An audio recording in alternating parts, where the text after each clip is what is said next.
everybody. Welcome to today's Fundamentals. Hello, Peter. Hello. A new day, a new week. What's up in the markets? Well, we had the release of the US employment report for January on Friday.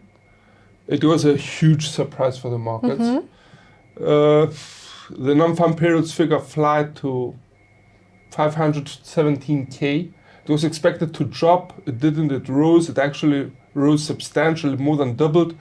And I would be noting that the rise of the NFP figure may have also, why I say may, it has actually forced the unemployment rate to tick down. It was expected to tick up. So overall, there was this employment report which exactly showcased the tightness of the US employment market.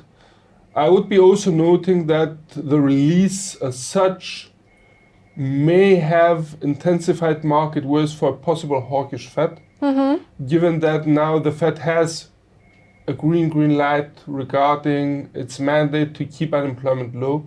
It's at one of the lowest levels ever.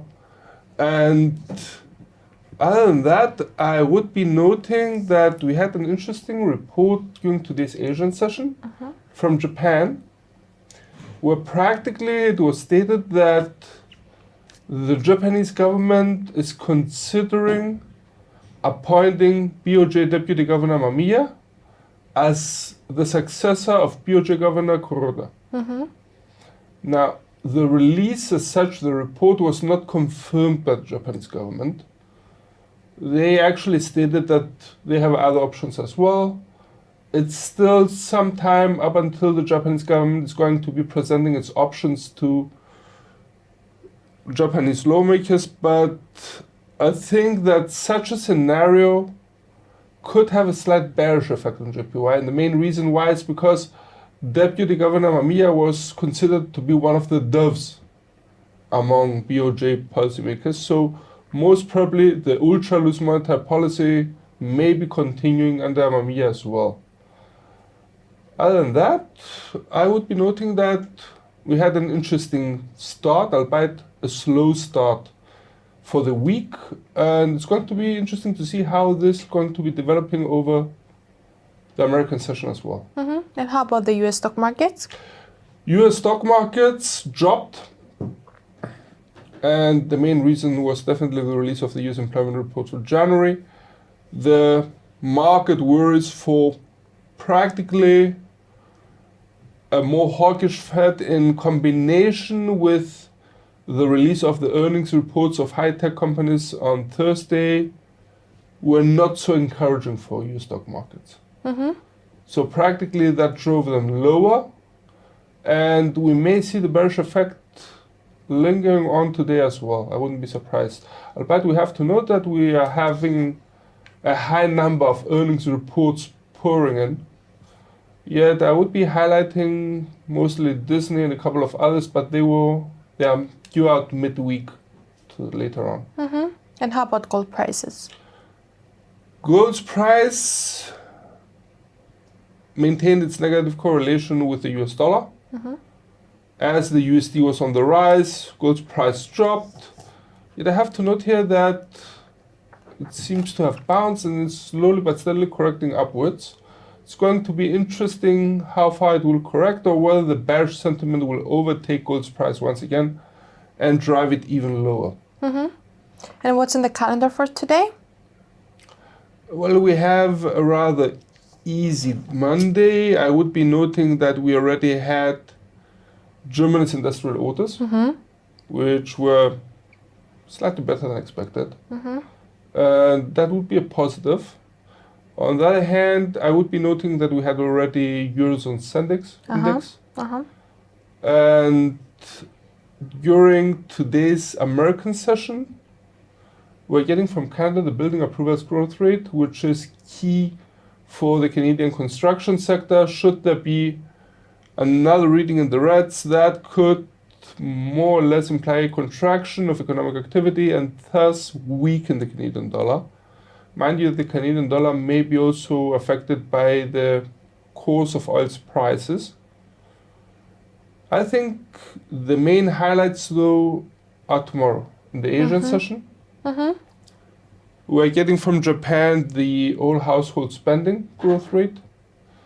And the main releases come from Australia, the first one being the trading data of Australia, yet that could be overshadowed also by RBA's interest rate decision. Now, the bank is expected to hike rates by 25 basis points.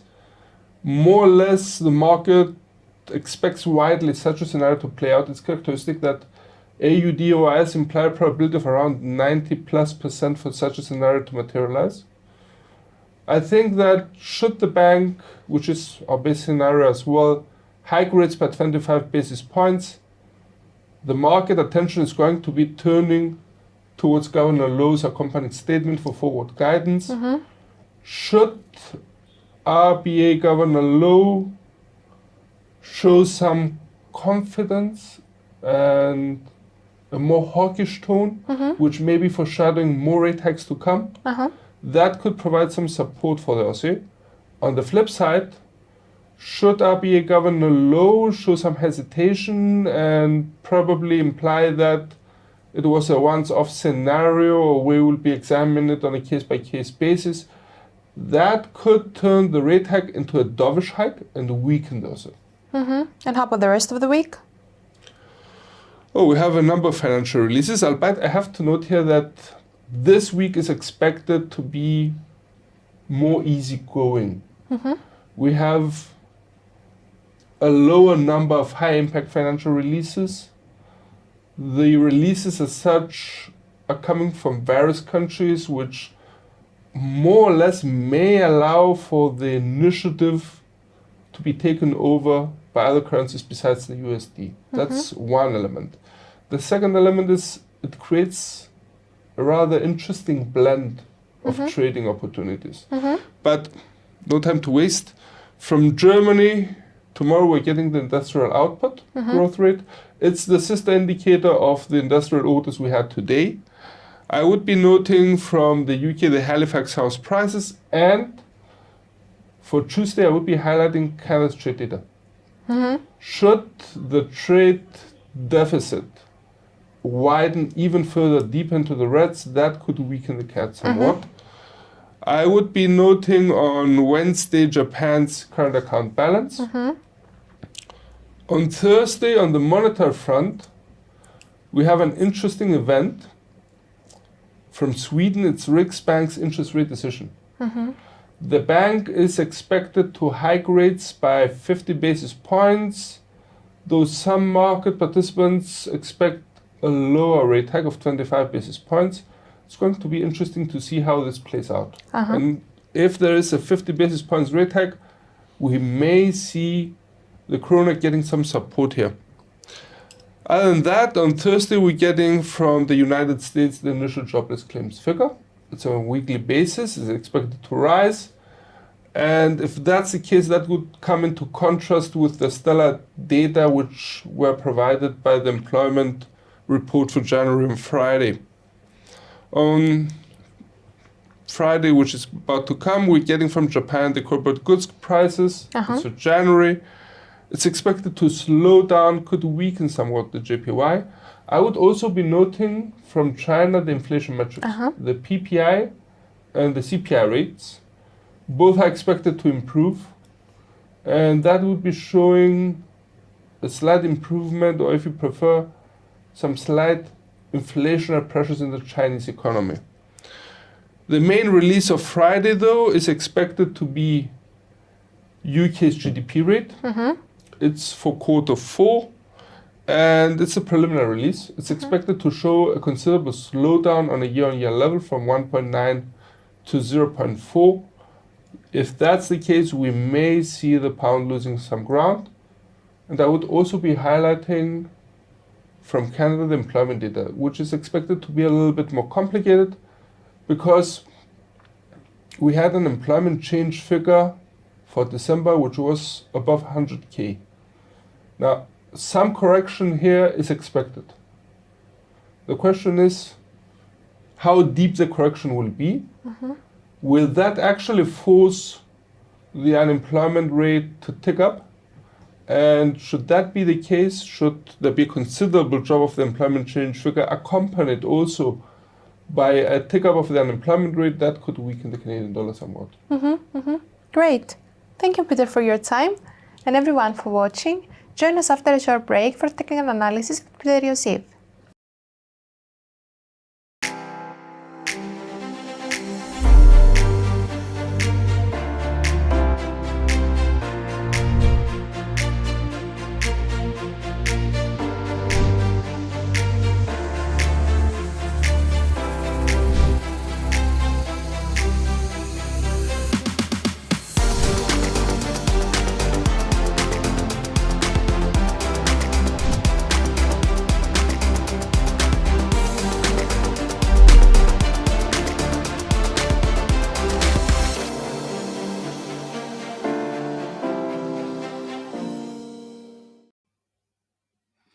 Welcome to the technical analysis part of the presentation for today.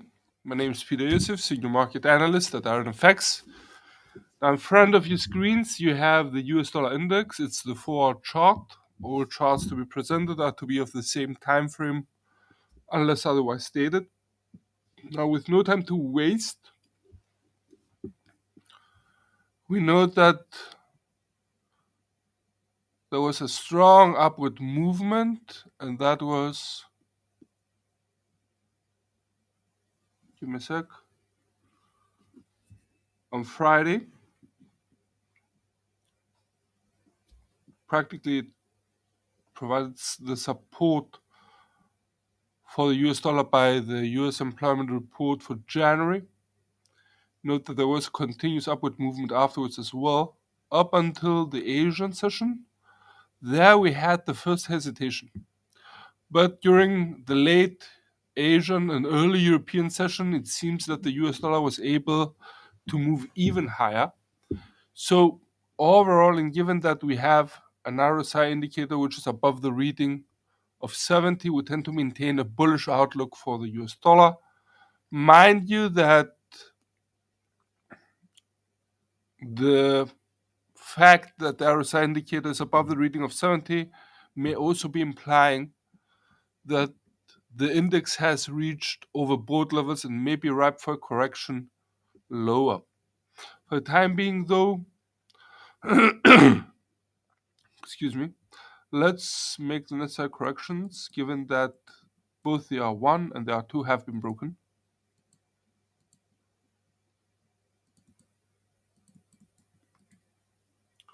Let's go hunting for new resistance lines.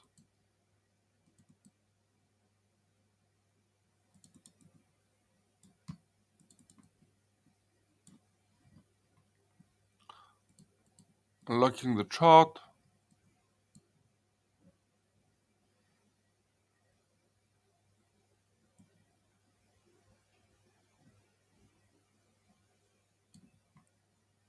One could be here. I will be placing the next one somewhere here.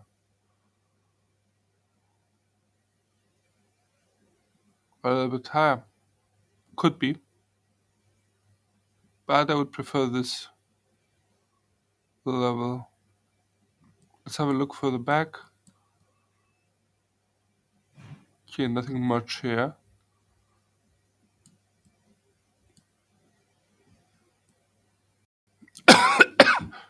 Could go even as high as this. Multiple touches here. Seems good.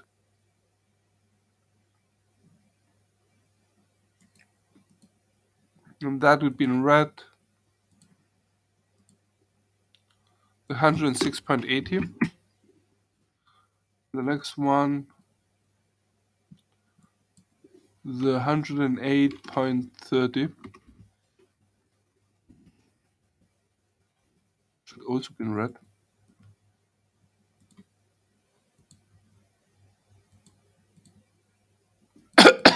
Sorry. Let's readjust the chart. Let's make necessary corrections on the labels as well.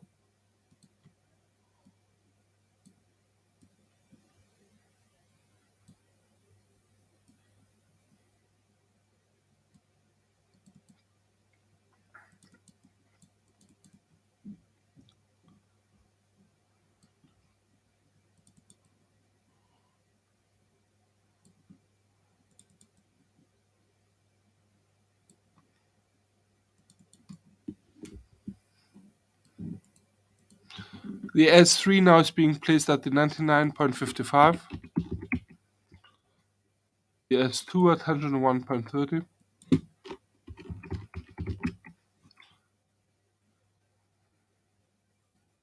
The S1 at 103.50.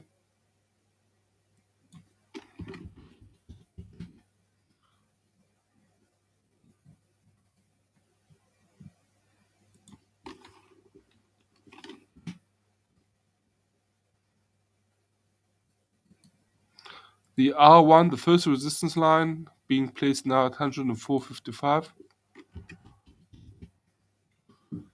The R2 at 106.80. And the R3 at 108.30.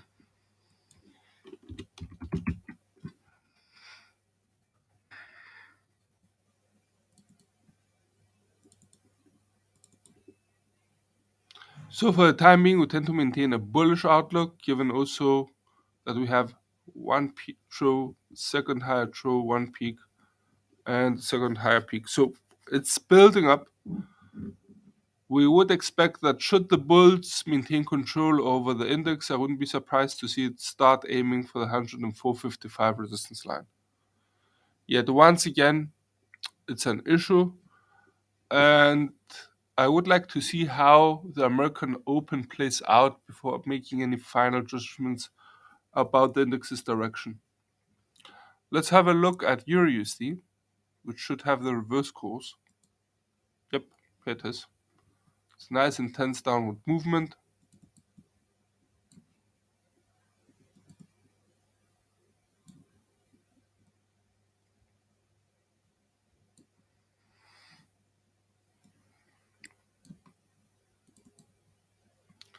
The pair has broken the 1.0935. Let's turn that into a resistance line. Let's go hunting for a new support line. One case could be here, too close to the R2 though, S2 though. Let's unlock the chart, go hunting. I would prepare this because it has a nice touch here, touch here, touch here, and to the upside, and again to the upside. Seems to be a valid level. Let's maintain it. Turn it into support line. And that would be the 1.0435. Adjusting.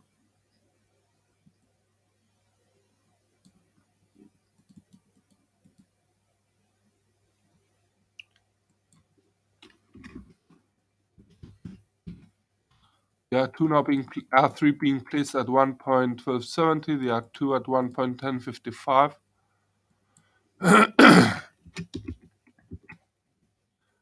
The R1 at 1.0935.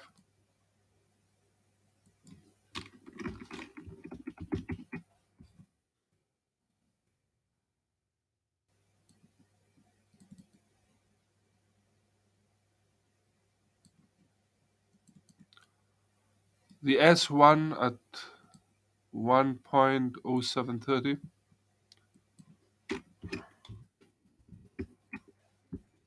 The S2 at 1.0580. And the S3 at 1.0435. Sorry. Locking everything in. That's it. So for the time being, we tend to maintain sorry, a bearish outlook for EURUSD. Should that be the case, I wouldn't be surprised to see the price action breaking the 1.0730 and start aiming for the 1.0580. Mind you that we would switch our bearish outlook under the assumption that the price action breaks the downward trend line we have noted. And in this case, two scenarios may play out. The first would be that the price action rises breaks the downward trend line, yet remains between the 1.0935 and the 1.0730. That would be a signal for a possible sideways motion. On the other hand, should the price action break above the upward trend line, break the 1.0935, and starts aiming for the 1.1055, then we may be seeing a bullish outlook building up.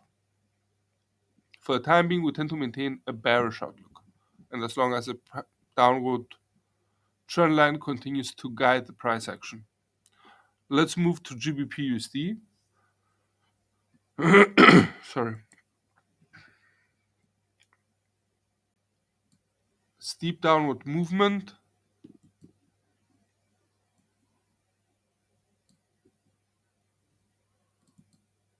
Definitely we have to correct the support and resistance lines.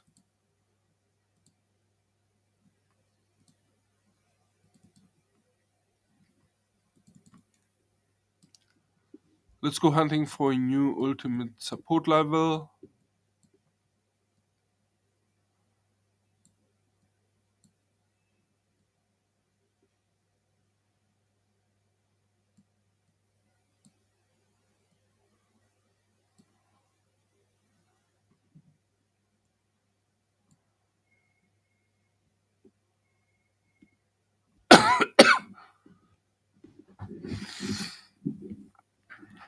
Now we have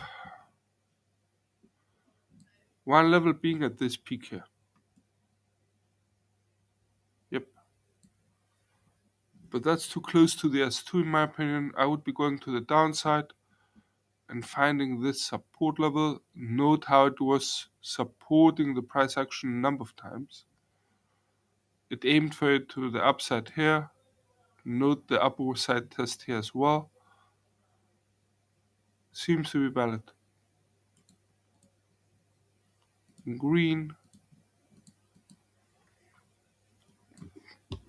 the 1.1455.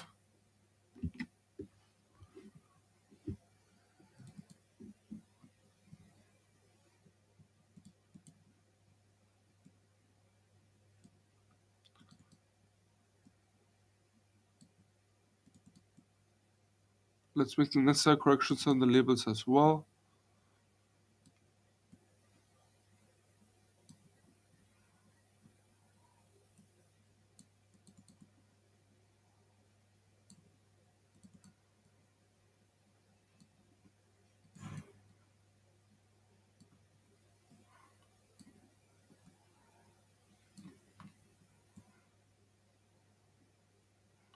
So the R3 is now being placed at 1.2660. The R2 at 1.2345. The R1 at 1.2265.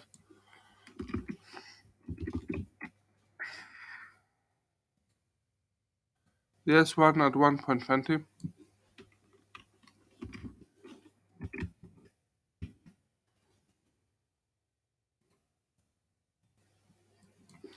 $1.1760, and the final one at 1.1455.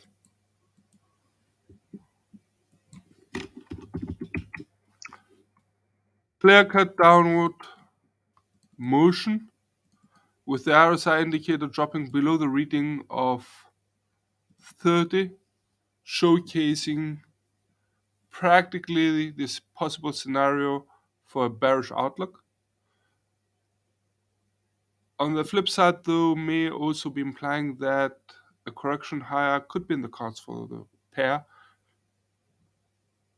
given that it may have reached oversold levels. Yet we tend to maintain our bearish outlook as long as the price action remains below the downward trend line. Should that be the case, we may see the price action dropping, breaking the 1.20, and start aiming for the 1.1760.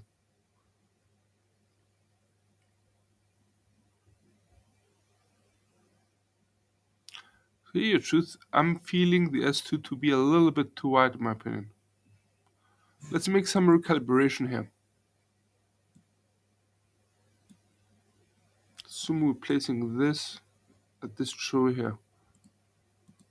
And that would be the 1.1840.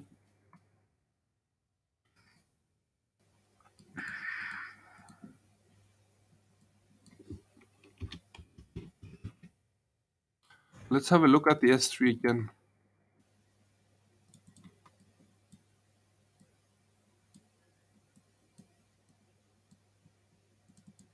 In this case, the next peak would be here.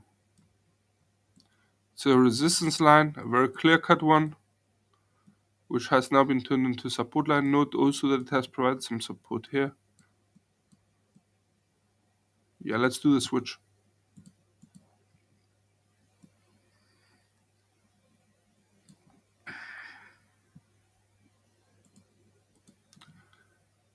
And that would be the 1.1645.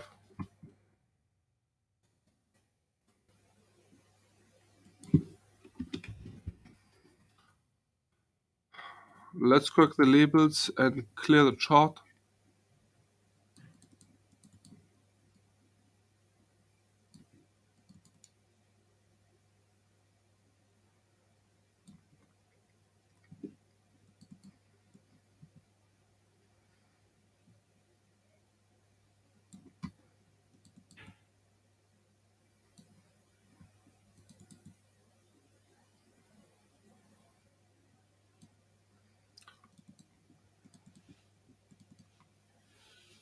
Locking everything in.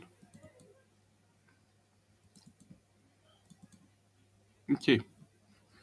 So for the time being, we tend to maintain our bias for the downward motion to continue, in which case I wouldn't be surprised to see the price action dropping, breaking the 1.20 and start aiming for the 1.1840, a level which provided support here.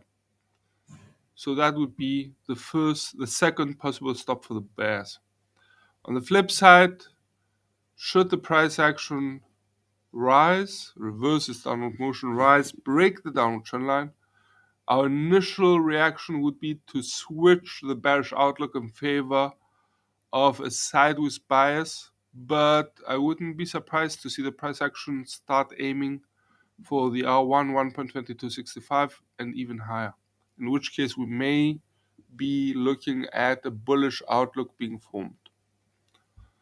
Let's have a look at UCJPY. Whoa, that was a rise. Okay, definitely these two have to be turned down to support lines.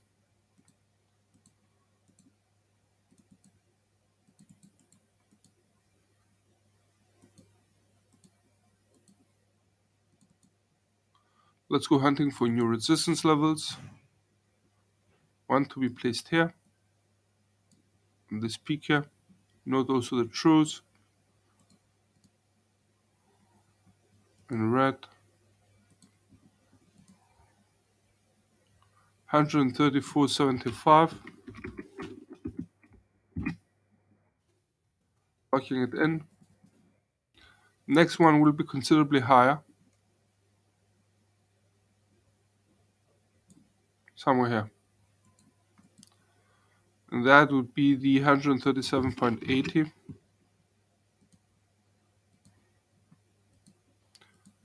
Practically, I'm resting this resistance line on these peaks here.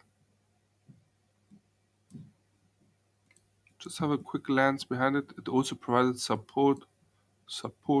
That's valid. Okay, we're adjusting. Widening it. Good. A little bit further.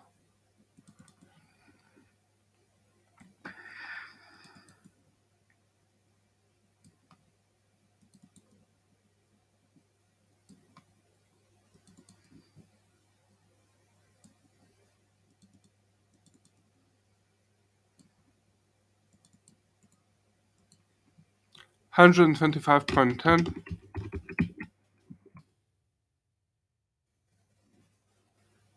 Actually, sorry, 127.25.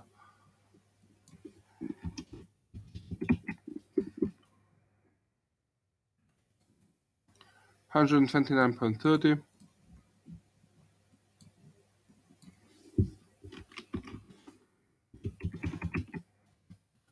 130.90,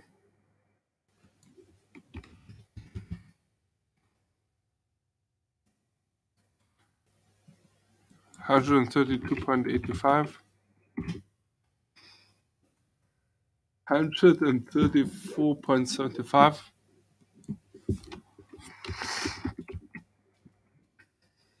137.80,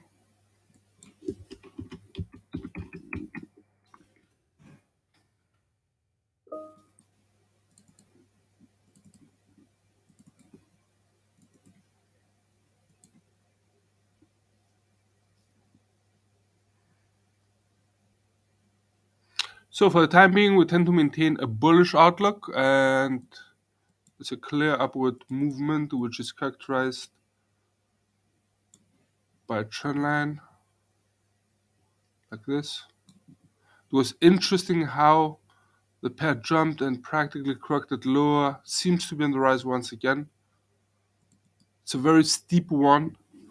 The RSI indicator corrected yet remains near the reading of 70, which tends to imply also bullish outlook or bullish sentiment in the market, which could support such an outlook.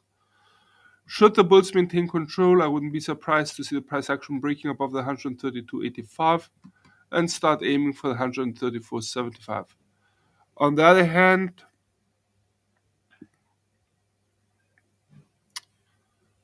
the upward trend line is, in our opinion, very steep. It's almost vertical. And I wouldn't be surprised to see some stabilization, which may be pushing the upward trend line to the right, something like this. Or even breaking the upward trend line. Yet that would be signaling probably a clear-cut sideways motion should the price action break the upward trend line yet remain between the 132.85 and the 130.90. On the other hand, should the price action break the upward trend line yet drop, and I would require here also breaking of the 130.90, then we may be talking about a switch from a bullish outlook towards a bearish one. Let's have a look at the Aussie, and mind you that we have RBA's interest rate decision tomorrow. Definitely this has to be returned into the reds as it is now a resistance line. Let's go hunting for a new support line.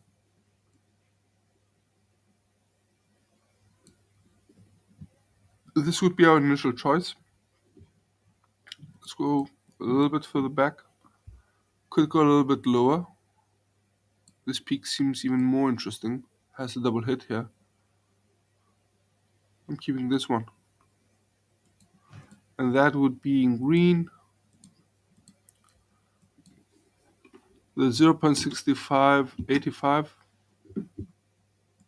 Locking it in. Readjusting the chart. Let's correct the labels.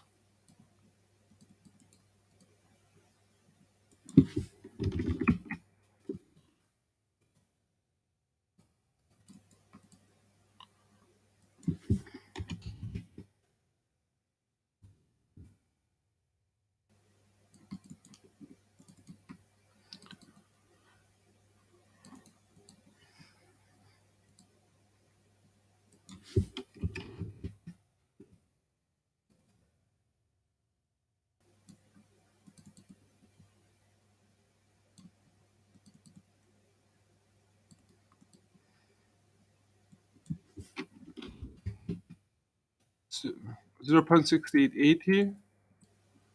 First support line. 0.6740. 0.6585. Let me check this.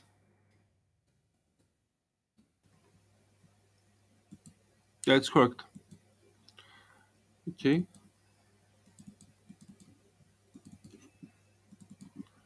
For the time being, we tend to maintain a bearish outlook given that there's a clear-cut downward trend line. Here it is. The RSI indicator is below the reading of 30, also implying a bearish outlook. Should that be the case and RPA tomorrow fails to provide some support, I wouldn't be surprised to see the price action dropping further, breaking the 0.6880 and start aiming clearly for the 0.6740. So that should be it from all of us here at IronFX. Best wishes for solid trading.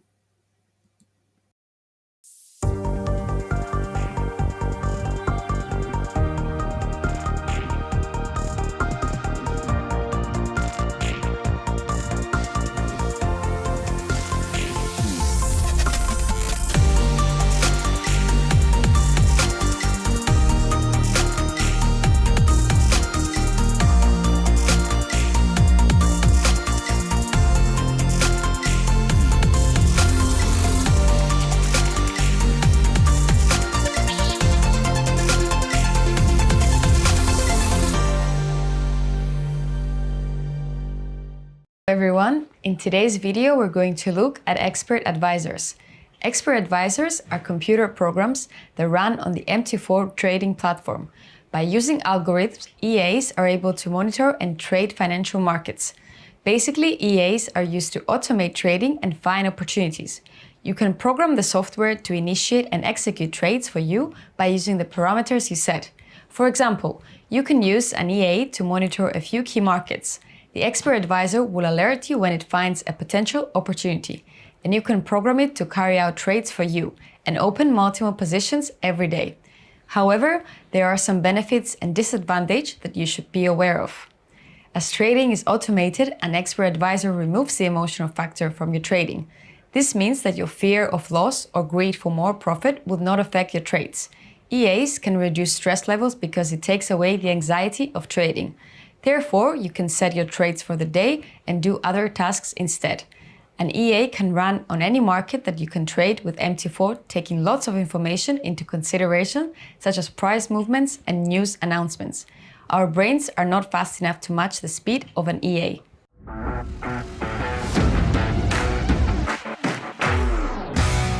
One disadvantage of expert advisor is they cannot respond to real-time news. They basically ignore factors that cannot be programmed into them. If you are at your computer monitoring the news, you can avoid making a trading mistake after a news release, but the EA will keep trading if it's set to do so. Even though the EA can deal with more variables at once than humans can, it can only act in the way it has been programmed to. There may also be times when you need to interrupt the EA to avoid a big trading error or take an opportunity. Whether you use a third-party EA or create your own, it's important to backtest it over various timeframes in a demo account before using it on live markets. A demo account does not risk real money and lets you see how the expert advisor performs for you. You may find that it works well for you on some currency pairs, but not on other pairs. Simply do your research before committing to using an expert advisor. There are good EAs out there, and some traders achieve year-over-year gains using an EA that trades automatically. Thank you for watching.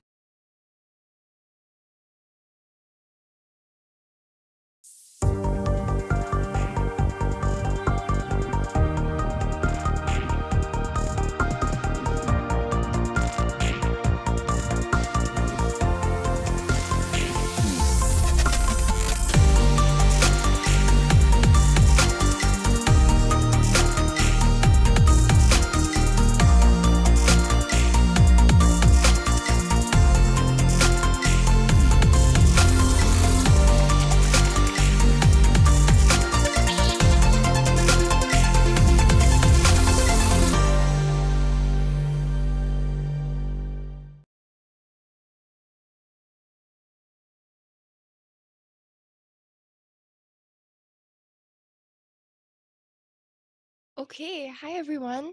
Welcome to today's webinar. So today we'll be doing Fibonacci series, our first part of 4 on retracements. So we'll give a couple more minutes to let more people join our meeting. I will start perhaps at 6:05. So you can, in the meantime, you can grab a drink, get yourselves comfortable, and then we'll start in a couple of minutes.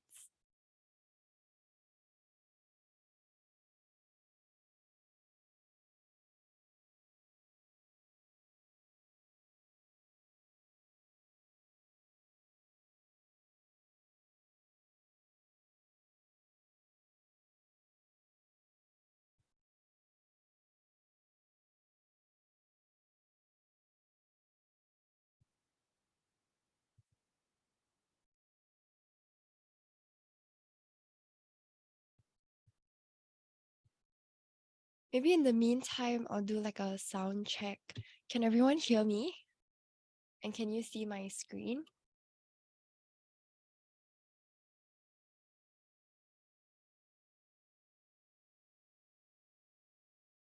Yeah, okay, that's great.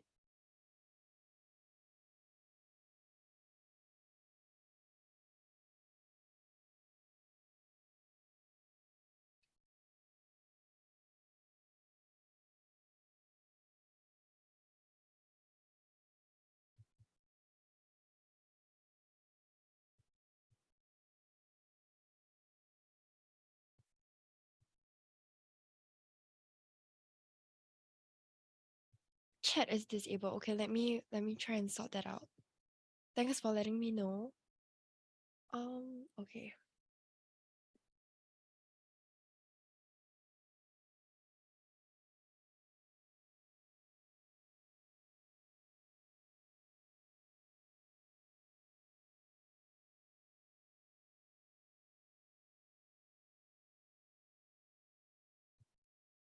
Okay, maybe you can try the chat again. I've just tried to refresh the chat. Um, it says everyone can type in the chat. Hmm. Okay, let me try and figure that out. But this Q&A works. I can see all of your questions, so that's great.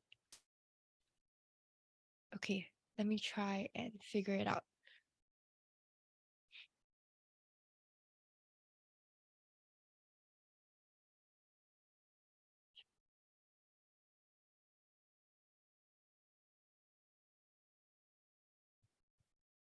Okay, can you try now and let me know if it works?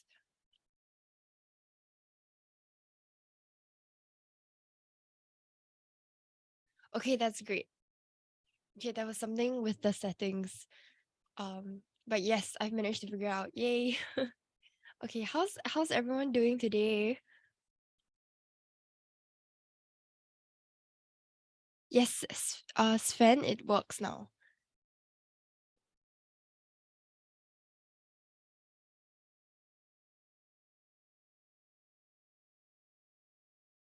No problem. Okay. So, where are you guys from? Today is actually my first webinar in a couple of months. So it's good to be back. No, today our is the first session for the Fibonacci series. So it'll just be on retracements. Things like the expansions, extensions, and projections will be in the coming weeks. So today we're just solely focusing on retracements.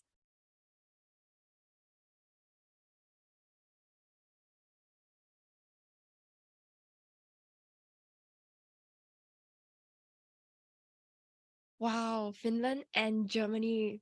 I bet it's really cold there now. Singapore is hot all year round, so I can't relate.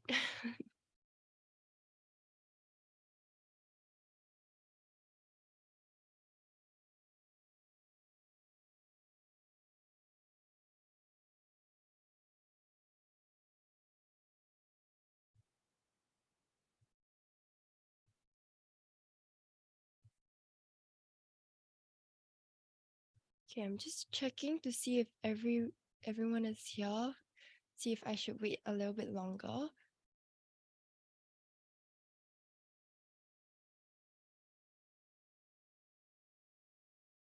Yeah, because people are still joining the call, so just be patient with me. Okay, Sven says it's -3 degrees right now in Germany, and in Singapore it is I think 2027. So -3 must be so nice. I'm sure the weather is it's like so nice and relaxing. Whereas in Singapore we're constantly sweating. It's uncomfortable.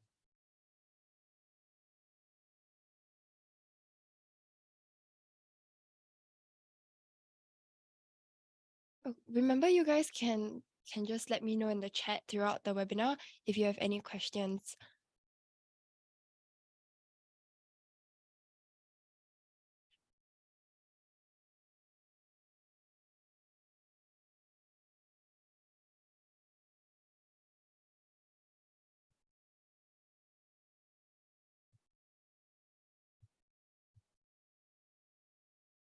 Oh, we have someone from Mozambique and another from Africa.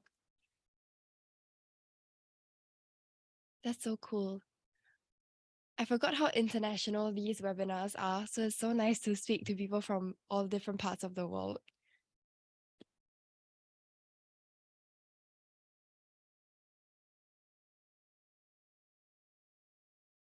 Okay, I think we can begin. Okay, yeah, let's begin. So, hi guys, I'm Melanie. Today is my first webinar, so be patient with me as I get back into the swing of things. But today we'll be going through the first part of our Fibonacci series. It'll be on retracements. So if you have any questions on projections or extensions, expansions, we'll be touching a little bit on that throughout the webinar, but we'll go more in depth in the coming weeks.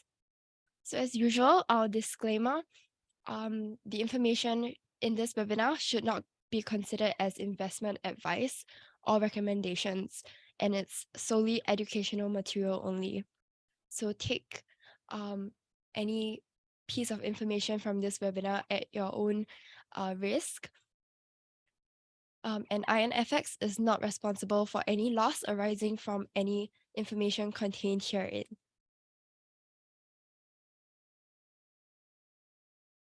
Okay, so this is me. I'm Melanie. Yeah. Okay, let's just begin. Okay, so here's our agenda for today. Firstly, we'll be going through the essentials of Fibonacci retracement, followed by the ideal market structure. So what you can look out for, significant swings, how important it is to follow market trends. And then we'll be going through the different Fibonacci levels. So we'll also be touching a little bit on expansions as well as Fibonacci extensions. We'll also be talking about the difference between those as well and how to look out for them when you're trading. So after that, we'll be going through how to combine the Fibonacci retracement levels so that you can increase your chances of a profitable trade. And then we will introduce something called the Fibonacci confluence area as well. And then, this is a typo. After that, we'll be going more in depth, talking about the negative Fibonacci levels as well as the levels more than 100%. Okay, so let's begin. So here's a simple checklist to follow when first starting out with Fibonacci retracements and some things to look out for. So firstly, is the market structure clear? So we like to look for really big zigzags. I'll show you what we mean in the coming slides. Secondly, we want to identify recent trends. So is the price going up or down? It's important to always follow the general trend. So you can see in the image that I have included over here at the bottom, our starting point is at the top and our ending point is at the bottom. So we can see that there's a very clear downward trend. Okay. Thirdly, you need to identify recent major swing lows and recent major swing highs. So we'll also show you some examples of this in the coming slides. So it's also important to connect the two extreme points, so from highest to lowest or lowest to highest, depending on the general trend. So we'll show you why this is important in the next few slides as well. So over here, we have an example of insignificant swings. So you can see the charts are rather choppy. There isn't really a very clear price movement. And this is what you want to avoid. So this is an example of something that you should not use Fibonacci retracements for. Okay, and this is something that you should look out for, significant swings. So something that has very obvious peaks and peaks and troughs. Yeah, over here. And a very clear move up or down.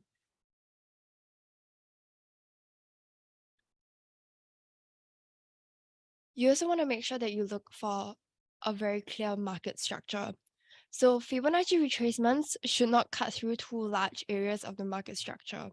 You definitely can, but it shouldn't deviate too much from the price movement. So in this case, we can see there is a zigzag structure, and the retracement drawn here cuts through the market structure, which makes it less effective. So when drawing your trend line, you want to make sure that it doesn't deviate too much. Because you can see from here, our starting point is here and our ending point is here, which cuts through a very large area of the price movement.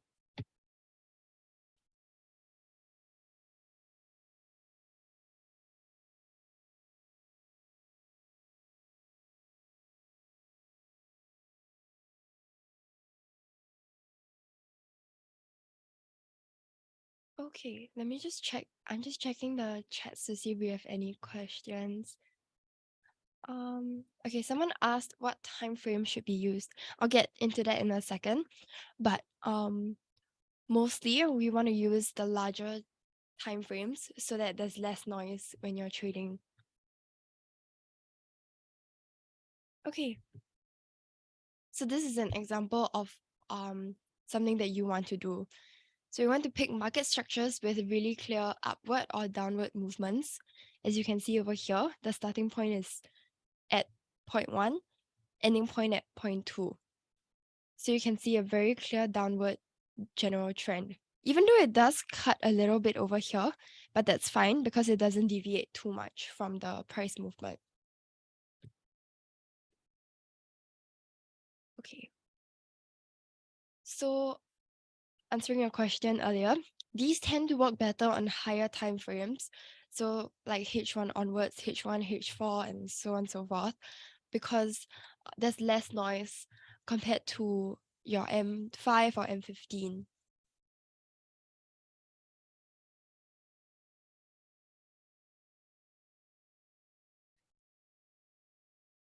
Okay, so this is an example of a clear market structure.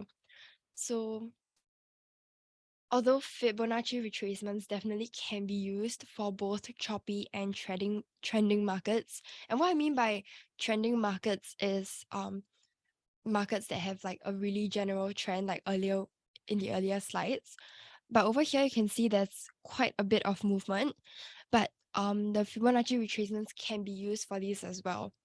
But it's important to look for clear market structure. That's the main point.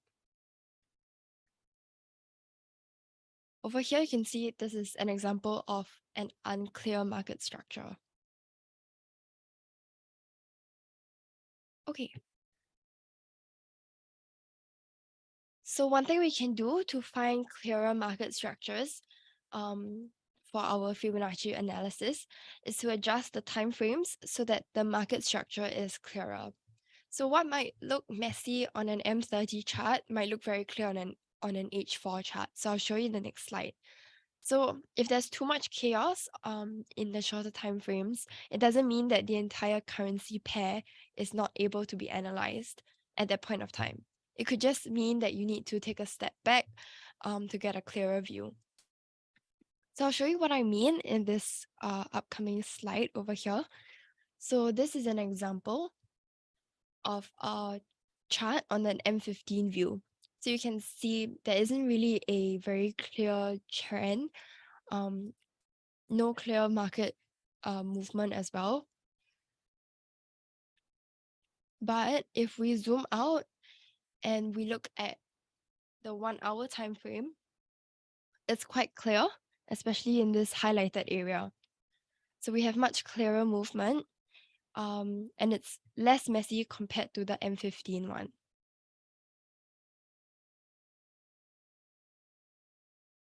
Okay, any questions so far?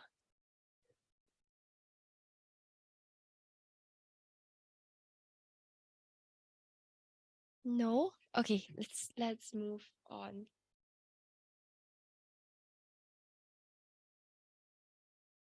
Okay, so from the past few slides, this first section, it's important to note that the clearer the swing low or swing high, the clearer the trend between the 2 points, the more accurate your Fibonacci retracement will be.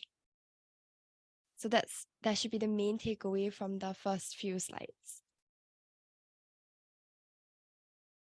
Okay, so now that we know how to draw Fibonacci retracement trend lines and we know what to look out for, let's look at the different types of levels ranging from negative all the way to more than 100. So in the negatives, we have minus 61.8 and minus 27.2, which are classified under Fibonacci expansions. And all of these in the middle are your Fibonacci retracements. And then above 100 will be Fibonacci extensions. So like I said earlier, we'll go in more in depth in the coming webinars, but we'll just briefly introduce them and how to go about using them as well.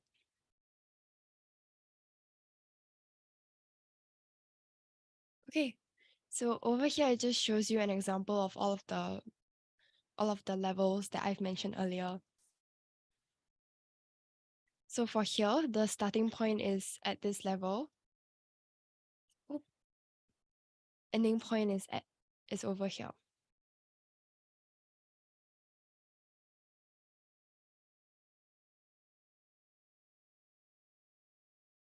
Okay, so here's an example of the Fibonacci expansion and how it plays out.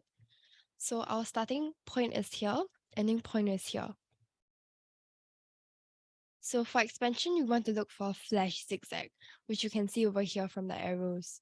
It's like a flash kind of symbol or a lightning bolt. So you want to look out for these when you identify Fibonacci expansions.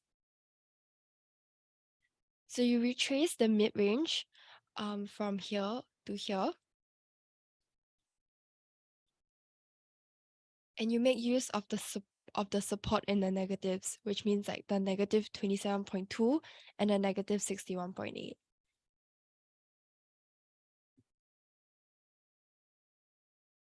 So we expect price to retrace back up to the 61.8% level because price has tested this level earlier, as you can see over here. So it tested this level and then it reversed off. So we expect it to come back down to this negative 27.2 or even negative 61.8. So I'll show you in the next slide how it actually plays out. So here we see the price really reacted off of our minus 27.2%, and then it came back up to our ending point.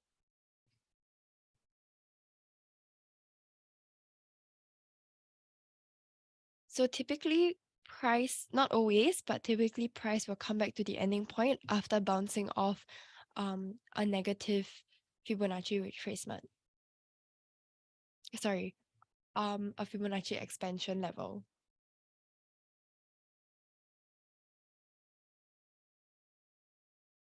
Okay, so let's move on to Fibonacci extensions.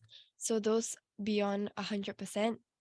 So when using the 127 and 161.8 levels for extensions, we want to look out for the V shape or Nike tick as shown here. So in this GIF, you can see how price bounces off of these levels. Let me just start it all over again. Okay, here.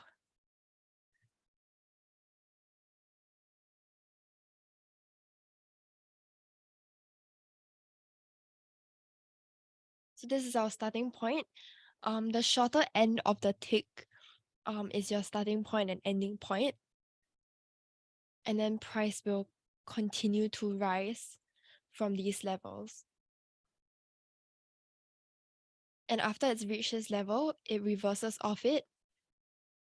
We can see over here that it tested the level once again, but it ultimately bounced off it to reverse and drop back down.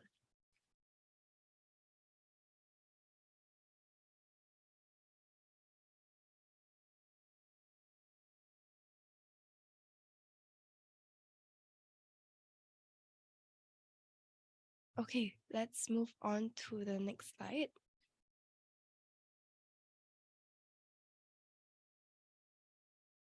Okay, so when does a Fibonacci retracement become invalid? So one of the most common scenarios of this is when price makes a lower low. So assuming you are drawing a Fibonacci retracement from the top to the bottom, if there are bars on the right that break your ending point, it becomes invalid. So there are Fibonacci retracements that are negative, so like the negative 27 and negative 61.8.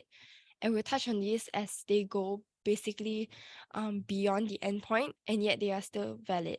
So I'll show you what I mean over here. So this is an example of an invalid retracement. So the ending point, which is here, you can see that price actually reversed off the ending point, but it made a lower low. So this Fibonacci retracement over here, the trend line, is now invalid. Sorry. So similarly, if it's going higher, if it breaks the ending point and it goes even higher, then it's invalid as well. Any questions so far?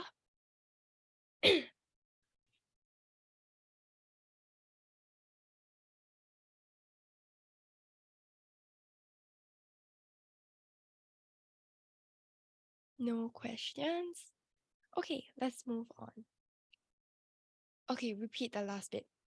Okay, so how you identify once your Fibonacci retracement is invalid is when, so you can see over here, price is moving downwards. In this case, it's a downtrend. So when it's moving down, do you use this lower low as a new ending point? Yes, correct. Yeah.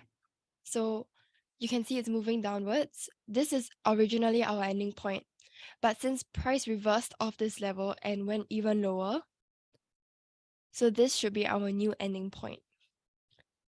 So even though I said earlier that you shouldn't cut through the price movement too much, in this case, it's not a large area, so you can still cut through this area because the general trend is still downwards. So this should be your new ending point. I hope that's clear.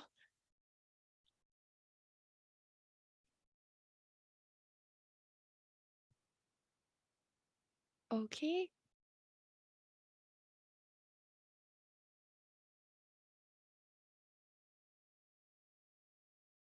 Any other questions?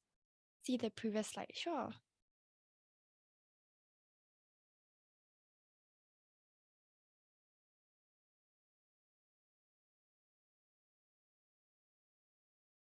No worries.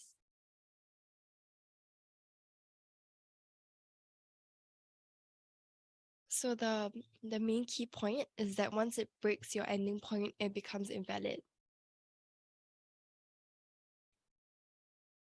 Okay. Okay, let's move on.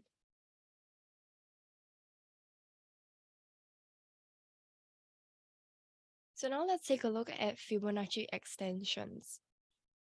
So here you can see a very obvious Nike tick. The starting point is here, ending point is here. For Nike tick, you want to take the shorter end of the tick, the starting point. So you retrace this area, this trend line is over here. and it results in a reversal over here. When you use this trend line, it gave us a 161.8 projected level. So we are expecting it to rise to this level and reverse off of it. Oop.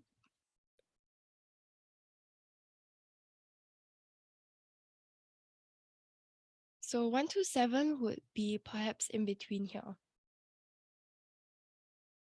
So you might want to wait for price to break through the 127 level before going in for this trade at 161.8.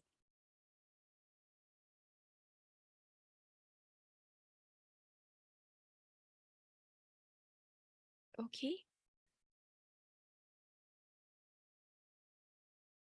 Okay, let's move on. So we've gone through earlier the key Fibonacci levels that work, the expansions, extensions, as well as the retracements. So there's always a huge debate on whether some levels work better than others, but the truth is that Fibonacci retracement levels work sometimes, but they work all the time. So that's the problem.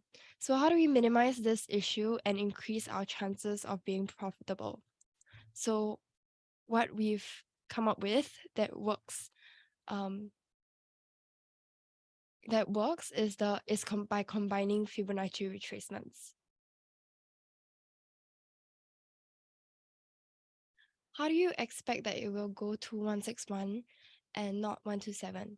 Okay, so so as I mentioned earlier, 127 would be perhaps around this area. So you might want to wait for price to break through the 127 level before going in for the trade for 161. Because at the 127 level, it could reverse or break through. So you want to wait for it to break through before going in for the trade at 161. Does that make sense?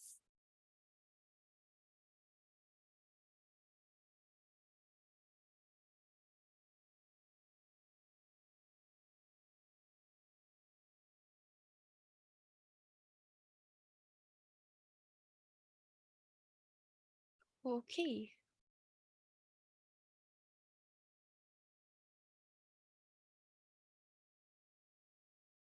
Okay, no worries, because let me just try and explain it again. Because the 127 level is obviously below the 161 and above the 100. It's in between. Should be in between this area here. So if price hasn't reached the 127 level yet, it's not advisable to go in for the trade at 161 because it hasn't broken the level yet. So it could reverse off of the level or it could go up. So in this case, we know that it went up. So after it breaks through the 127 level, then we can go in for the trade at 161 projected level. Okay, I hope that helps to clear things up. Okay, so let's talk a bit about combining the Fibonacci retracements. So the trick is to find multiple Fibonacci retracement levels that line up together so that you can increase the probability of a bunch of Fibonacci retracement levels working instead of a single Fibonacci level working. So this is the definition of Fibonacci confluence. So we'll show you an example of what we mean and how this can play out in the next few slides. So, okay, maybe I'll start with this photo first. So over here, we have a negative 27% Fibonacci retracement. So you can see this is the starting point and the ending point is here. Okay, so then we have a 161.8 Fibonacci retracement. So that would be starting point here, ending point here. And then we have a 78.6% Fibonacci This should be Fibonacci retracement, sorry. The 78.6. So that all lines up nicely and we expect price to bounce off of this confluence area. since all three of our Fibonacci levels line up together. And you can see that price really bounced off this area, and it resulted in an uptrend after that.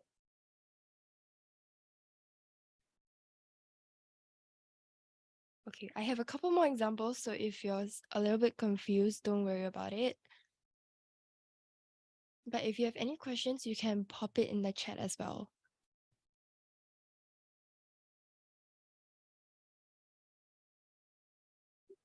All good. Okay. So here's our first example. So we have a Fibonacci retracement starting from here and ending here. And this gives us a 50% Fibonacci retracement. And the level is in yellow, this level over here. So that's the first one. Secondly, we have a Fibonacci retracement starting from here and ending here. And this gives us this green area over here. And then it lines up nicely with the 50% Fibonacci retracement.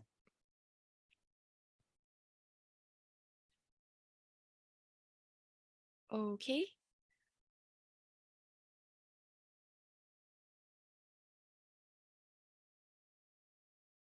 So lastly, we have a 127.2% Fibonacci expansion starting here and ending here. So ultimately, we have three Fibonacci retracement levels all lining up, and it gives us a very strong Fibonacci confluence area. So what we expect is that what we're going for is to play a bounce from a strong area of Fibonacci confluence support, which is basically all the colors lining up this area.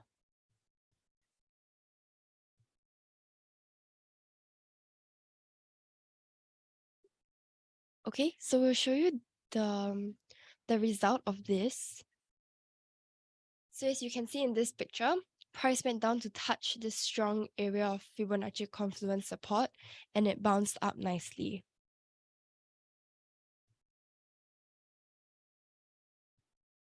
Okay, any questions so far?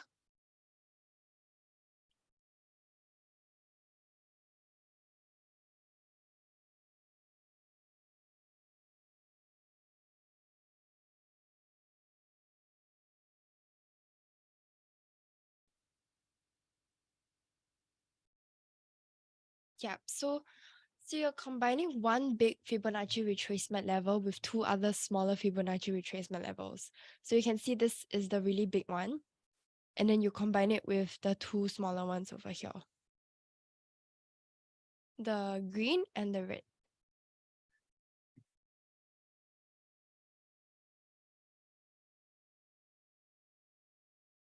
So you just pull out your Fibonacci retracement levels, and then you can just connect from the starting point to the ending point of each.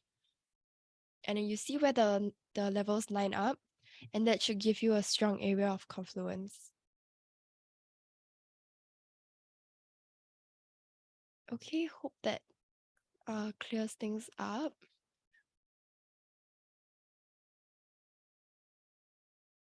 Okay, let's move on. So here we have another example.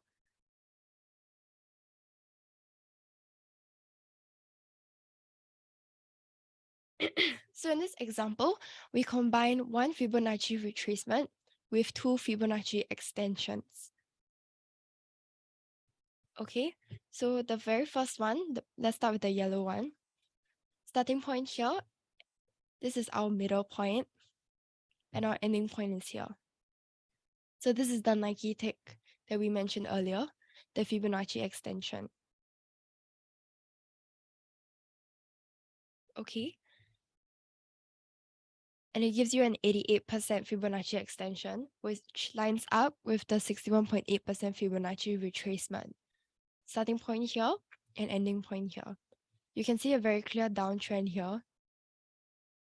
the green arrow.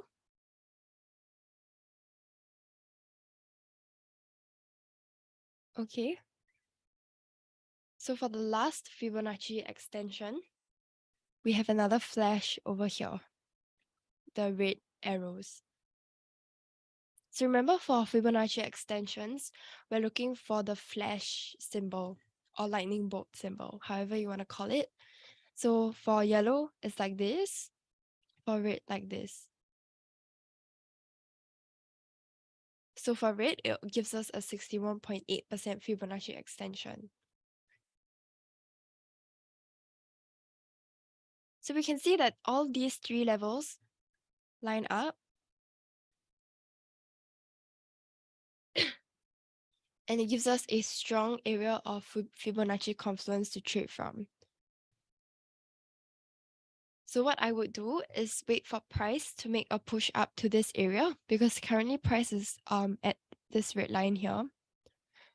So I wait for price to make a push up to this area, and when it touches this area, then I would short the market and play the drop.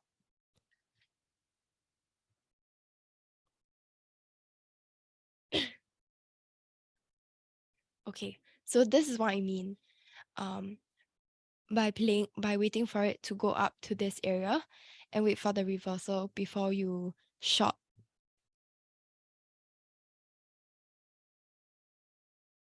Any questions about this second example?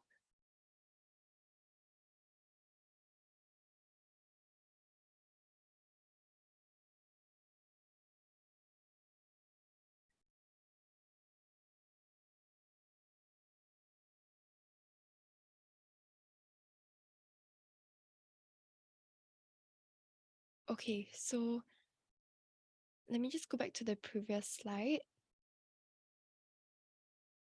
Yeah, so here you can see there's three different Fibonacci, two different Fibonacci extensions, as well as one Fibonacci retracement. So the Fibonacci retracement is the one in green. Fibonacci extension is the yellow and the red. And how you know this is because of the flash symbol. So like, it's like a lightning bolt. Yeah. Okay.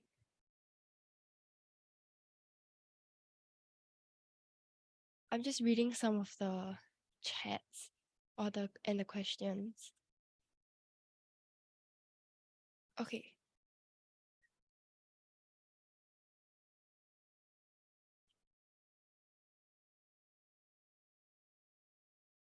Okay, I'll move on.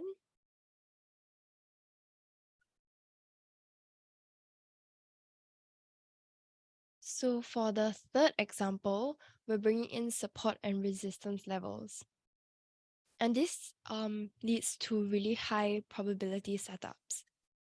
So here is an example of how we combine pullback resistance and two Fibonacci retracements as well as a Fibonacci extension. Okay, so I'll show you where each of them are. The red level over here is the pullback resistance. Because price tested this area, it bounced off of it and it crossed this area over here. So this is a pullback resistance. The Fibonacci retracement is the yellow line, starting point here and ending point here. This gives us 61.8% Fibonacci retracement, which lines up with Fibonacci extension, which is over here. We can see the flash sign again in the green arrows.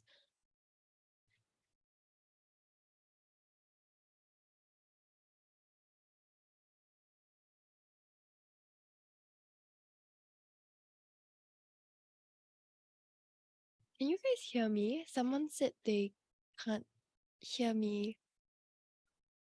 I think the audio is fine. Okay, let me just reply. Sorry.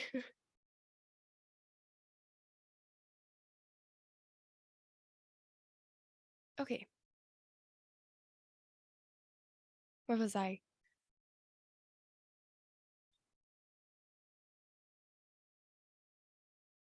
Okay, yes. So you can see the flash over here, the flash signal. This is a Fibonacci extension, the green arrows. And then we have another Fibonacci retracement, which is the red arrow.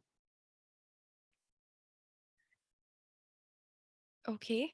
And all of these three levels line up with our pullback resistance. So it's a very strong Fibonacci confluence.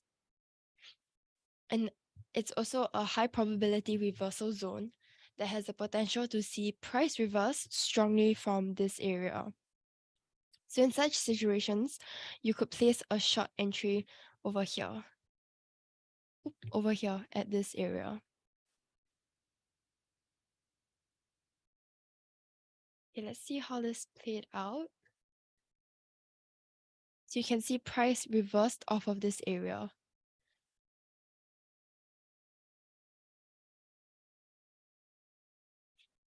And it reversed right as it hit the confluence area. So because this area is so strong, and you can tell based off of the Fibonacci retracements lining up, as well as the pullback resistance, or any support and resistance levels that line up with the Fibonacci retracements, should give you a very high probability reversal zone.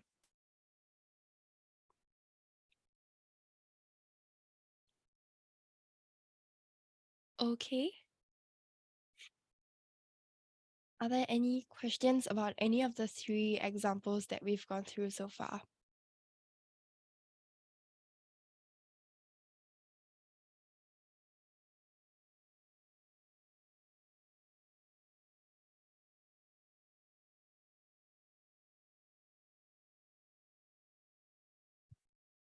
Yeah, I'll give you guys some time to digest what I've just gone through from the three examples.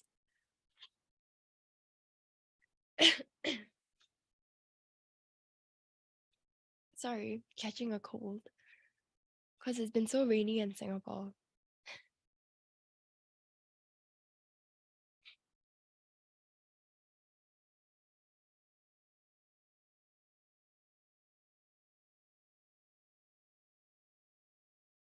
Okay, so the main point from all of the three examples is basically to stack a bunch of Fibonacci retracement levels or support and resistance levels to try and get the most high probability confluence area that you can get,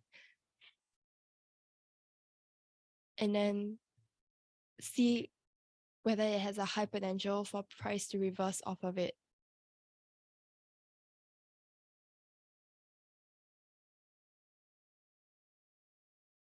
Okay, let's move on. So here's some trade management tips with the Fibonacci confluence. So for stop loss, it should always be beyond the key Fibonacci confluence area. So the reason for this is because more often than not, price is attracted to such strong areas of Fibonacci confluence. And if your stop loss is right before instead of beyond it, you'll most likely get stopped out right before the market reverses. And this is one of the reasons most people wonder why they get stopped out right when the market starts to reverse, and then they complain about it. So, but not you, because now you know. So you can see over here, your stop loss is below it or beyond this Fibonacci confluence area.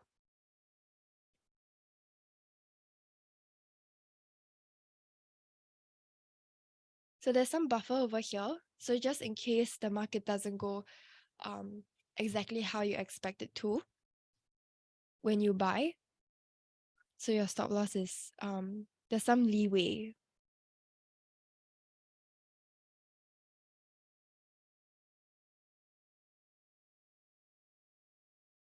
Okay, so let's move on to the take profit. So your take profit should always be before your Fibonacci confluence.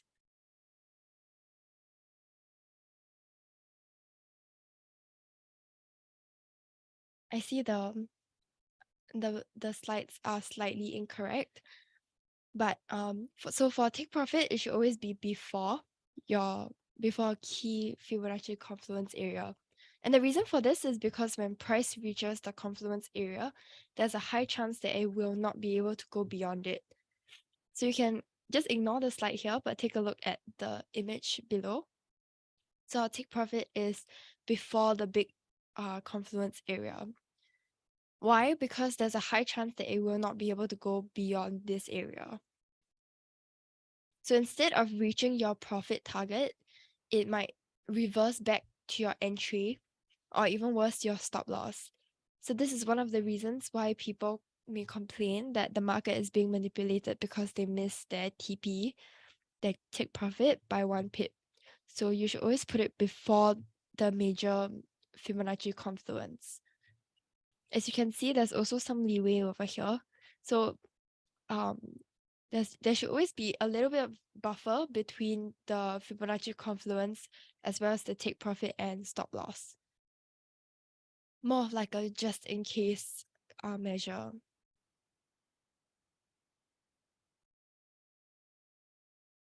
Are there any questions?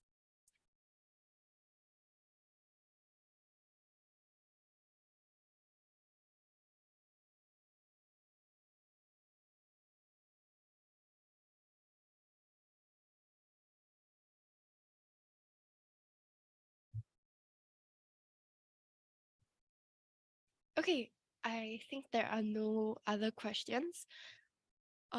So that brings us to the end of our webinar. Okay, so before you guys go, let me just pull it up.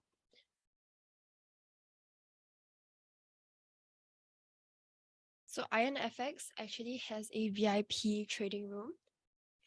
I'm not sure if you guys know, but I'm just gonna let you guys know right now.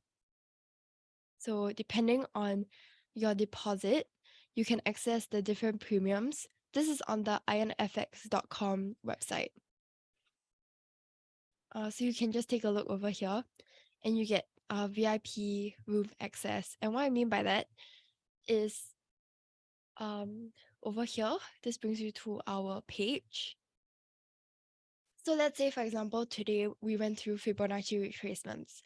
So you've been through our webinar, but it won't really help unless you have the space to practice.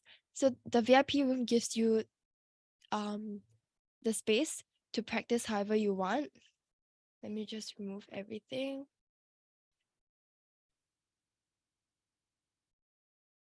So we have Fibonacci retracements, extensions, any horizontal rays that you guys want. So for example, if I see that this is a resistance and I'm not sure if my analysis is correct, you can go ahead and type a message in the chat box.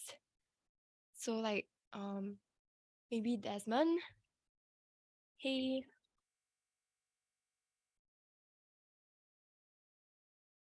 you can see that there are a lot of people in this chat.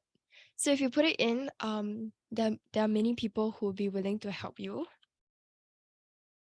as well as some of our pro analysts as well. I am also in this chat, so you can go ahead and type it in. I don't know why it's not showing up. Okay, but you can tag whoever you want. Hey Desmond, is this resistance valid? And then you can highlight the resistance, link object to text, and then click on this. And then you can just send it in. So we try to reply as soon as possible. I think within 24 hours, you should get an answer. Yeah, so if it works for Fibonacci as well, if you want to check your retracement, like, is this valid? You can go ahead and tag that as well.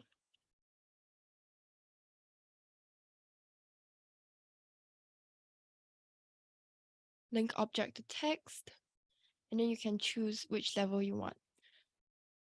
So maybe like 50%, and then it will choose it for you. So confirm, and then when I go over it,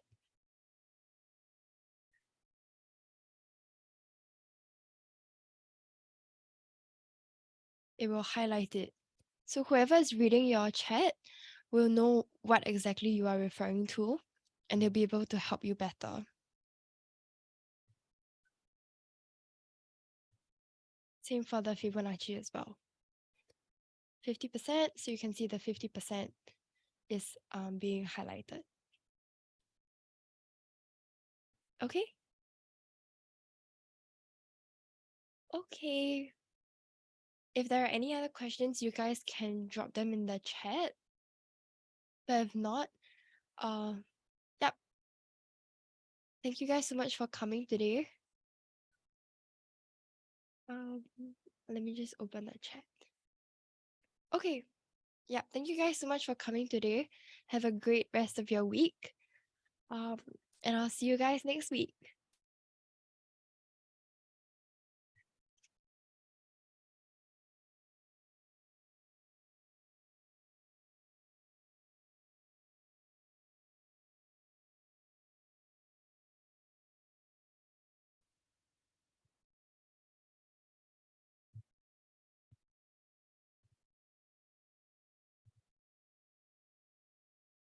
Yeah, I think there is a way to see the recording. I don't think you can download the presentation slides, but the recording for this webinar, yeah, it's being recorded. Let me just see where you can find it.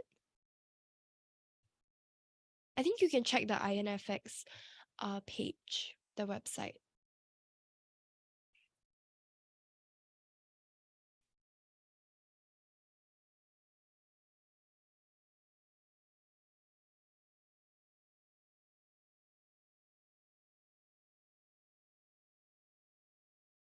Okay. Any other questions?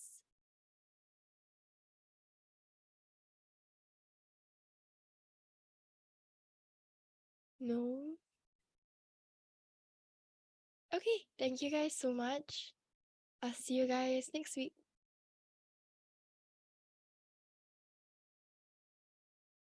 Yeah, this may be a little bit difficult to understand, but no worries, you can go back and watch my presentation again.